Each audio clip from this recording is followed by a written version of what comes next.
மரக்காணம் பேரூராட்சிக்குட்பட்ட பெரிய மண்டவாய் கிராம பகுதியைச் சேர்ந்த வீரமுத்து மகன் சித்தரஞ்சன், வெங்கடேசன் மகன் வெற்றிசெல்வன் ஆகியோர் தனியார் பள்ளியில் 9ஆம் வகுப்பு படித்து வந்துள்ளனர். வட அகரம் பகுதியில் உள்ள தமிழ்நாடு கனிம வளத்துறைக்கு சொந்தமான மண் பரிசோதனை இடத்தில் தாது மணல் கொள்ளையடித்ததால் மணல் பரிசோதனை பகுதி தற்பொழுது மிகப்பெரிய குளங்கள் போல் பல அடி ஆழம் வரை இருப்பதாகவும் கூறுகின்றனர். இந்த பள்ளங்களில் தண்ணீர் தேங்கியுள்ளது. இந்த பள்ளத்தில் சித்தரஞ்சன், வெற்றி செல்வன் மற்றும் அவர்களுடன் சென்ற நண்பர்களும் ஜாலியாக வெள்ளை மணல் அள்ளிய குட்டையில் குளித்துள்ளனர். அப்போது எதிர்பாராத விதமாக சித்தரஞ்சன், வெற்றிசெல்வன் ஆகிய இருவரும் குட்டையின் நீரில் மூழ்கியுள்ளனர்.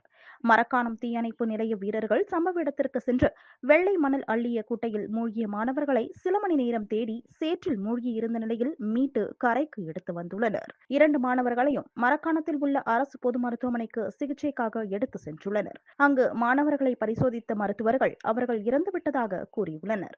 இந்த செய்தி இப்பகுதியில் காட்டுத்தீ போல் பரவியது. இதனால் நூற்றுக்கணக்கானோர் மரக்காணம் அரசு பொது மருத்துவமனையில் ஒன்று திரண்டதால் பரபரப்பு ஏற்பட்டது.